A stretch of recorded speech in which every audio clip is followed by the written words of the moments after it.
welcome back. Or if you're new here, hello, I'm Ave. This is my vlog. And it's Monday about 3 o'clock and I'm procrastinating. I mean, I cleaned my desk, which needed to be done, and also needed to be done shipping out packages, so that's cool. But I should be glazing. Besides the point. Yesterday, I was on a Google Hangout with my friends who are all different artist types, whether they're art teachers or illustrators. They all do something artsy, and we're like, let's get together and draw. And I was like, yeah, sure, I'll hop in on that. And I was just like, guess what I'm gonna draw with? Posca pens, of course. So I made this cute little Bulbasaur. And then I organized my life in my bullet journal. So while they were all chit-chatting, I sort of just like mapped out what I'm doing. You know, it really helps to organize my brain, especially when my husband's home, because when he's home and he's just straight chilling, it's very tempting to also not work. But that's okay. I really love my bullet journal because without it, I'd be lost. I need to get downstairs to start glazing. Yeah, I think that's about as high as I can prop you up. Here's what the peach turned out. I'm not in love with it. It's a little too heart shape. Like, I'd want it to be a little bit rounder. So, like, I'm still gonna glaze it and everything, but that's definitely gonna change. The orange, however, super cute. I really like it. Same with the cherries. I think the cherries are my favorite in terms of these dishes. So, yeah. And then all these pins that I made, these were little slabs that I had, little things I cut out like a long time ago. I think actually over a year ago. And I really needed to fill the bottom of my kiln with something really flat. So I decided to actually carve these. So I did some weird feels as a pin, some watermelon, a little happy guy. Pretty happy with how everything turned out. I rinsed all of these guys. So now I just need to get glazing. And later on, I will have to listen to good old Rump Stewart. Every picture tells a story. Hi guys, I'm in my bed now. I can't see it, but I'm going to sit here enjoying it. I just wanted to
after midnight.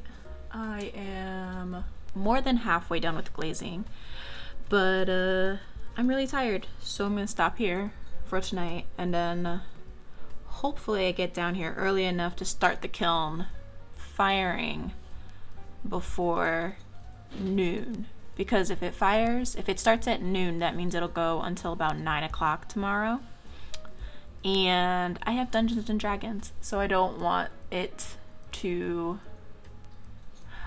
go off after Dungeons and Dragons ends. Does that make sense? You know what I mean? Because at the end of the firing cycle, especially for glaze fire, I check the kiln literally every 15 minutes, just like waiting for the cones to bend. So it takes some like finagling with timing and stuff to be like, oh, okay, it should go off by this time, so that means I need to start it 8 to 10 hours before I want it to shut off. I mean, I think it'll be fine. I'm in a good spot. I have 1, 2, 3, 4, 5, 6 more mugs that I absolutely need to glaze for this kiln. And as you can probably see, I'm a mess. It's a mess. But it's always messy. My glazing process is not neat. So, but yeah, the ones that took the most work are the ones that I did. So the ones that are left are super easy peasy. In terms of a lot of work, I mean the glaze layering, like, I'm not gonna touch them, but these ones over here are a little more involved, I guess you can say. So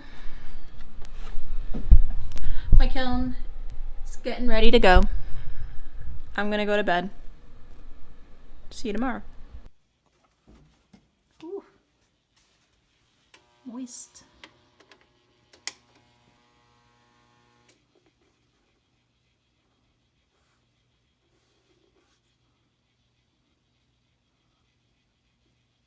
Hi. Tuesday, and my kiln's going. I twisted my hair so it's nice and conditioned. I hung up one of my favorite photos that I bought. It's a piece of art from Luke Hanscom. Either way, I'll link it down below. He has this whole series of fruit that he then dripped paint over and then photographed. He's a photographer. And I really love it. There's one more in this series that I want to get. I have a pineapple and I have the banana, and the only other one I really want to get is the cherry. Here, let me show you. Ta-da! That one. It's finally up on my wall. But yeah, so while my hair was deep conditioning, I decided to use that time to kind of like go through my things, see what other prints that I bought that I've been meaning to hang. I hung one other one of Jester Leveler, so she's right up there. I guess I can show you that too. Bam! There she is, all beautiful. The only thing is I don't remember who the artist was, unfortunately. Oh, that was my dog. Hold on. So, what was I saying? Right, I was hanging up pictures, and that's what I was doing while I was deep conditioning my hair.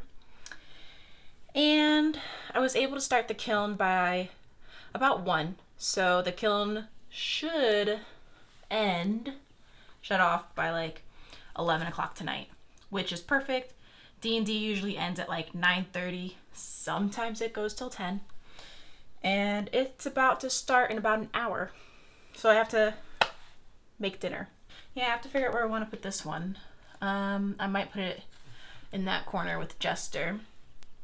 And I have a lot of frames that I either get from the dollar store or when they're on sale at different stores, because prints are a popular thing that I purchase when I go to conventions and stuff. And I try to get them up on my wall as soon as possible, whether they're prints, especially if they're originals. The only thing is, sometimes the frames or the prints aren't sized for a regular frame. Like they're not the standard 4x6, 5x7, whatever, continue. So sometimes it just takes a while for me to find a good frame to fit it. It's kind of a pet peeve, but I do like to frame my prints, and I think it makes them just a little more special, even if I only spent like, you know, $4 or $5 on the print. I can spend an extra dollar on a frame if I find one that fits, and it makes my wall feel pretty.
Hello, so I got an order and they ordered pretty much all of my blob stickers, which is so cute, and I was starting to package it and I was just like, oh no, I want to record.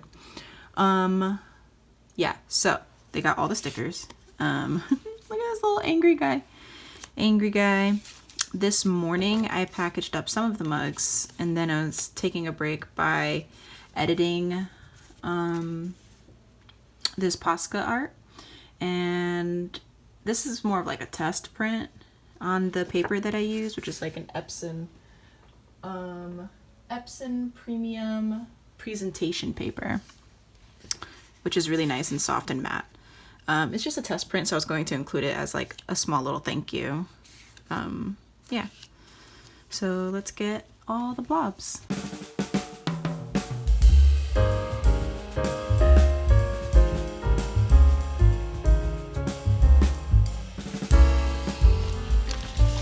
I've never packaged this many stickers before, so like I guess they'll all go into a bigger thing just to give a little more room.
right, so a little show and tell.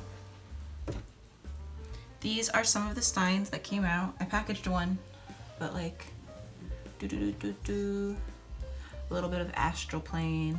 I guess I could have gotten a little bit thicker with the seaweed, but I mean, that's the thing with glazes, and I don't know, it's always a surprise every time. This one came out pretty cool to me. I especially love this part here when it gets like super bright.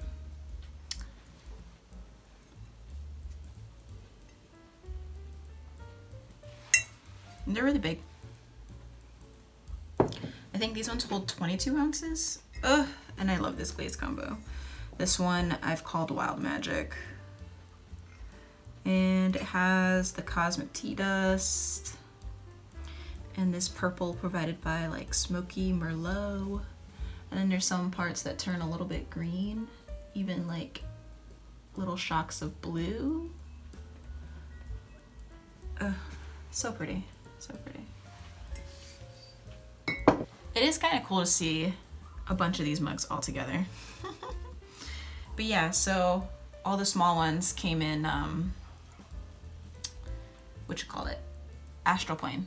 All the small ones were astral plane. So this one says, you can certainly try. So does this one. And let's see. So does this one. Some of these might be duplicates. Ooh, this one says, roll for initiative. And I think this one has the most interesting patterns happening.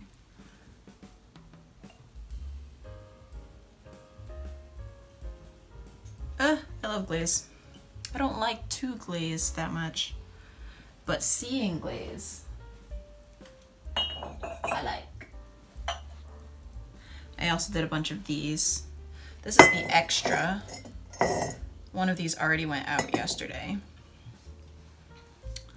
But yeah. So this one's the extra. And when I want to make sure that I get it right, I'll make two, which I've said before. But it's always nice to have a backup, especially when people are waiting, you know, anywhere between 6 to 8 weeks. It's nice to make sure that I get one that turns out super good. But I mean, they both came out super great. So this one came out just fine, and it'll be listed in my shop just as long as I know that the other one arrives safely, they love it, etc., etc. So sometime in April, I'll have this guy in my shop. So the luster firing went great. I was able to ship out one of the mugs. Still shipping out more of these mugs.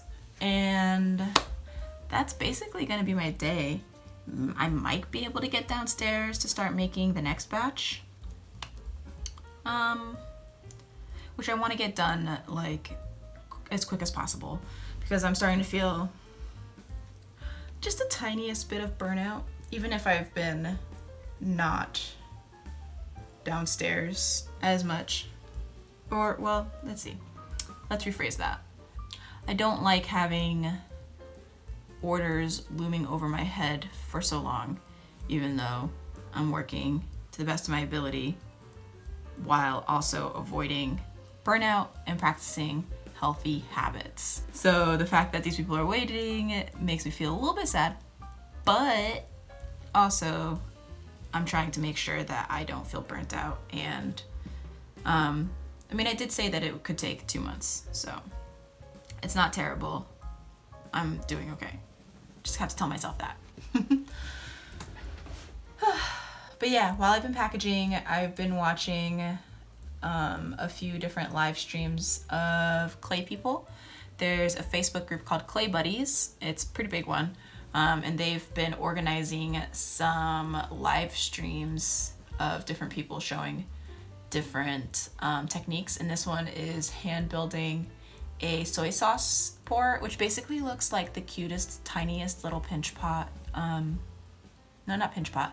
It basically looks like the cutest, tiniest little teapot, and I really want to make it. It's so small and it's so cute. Definitely gaining some super helpful tips and such through these live streams. I'm really excited to get all these orders out so that way I can just start experimenting in clay for a little while. Since I don't have any shows coming up, I can maybe breathe and try new things.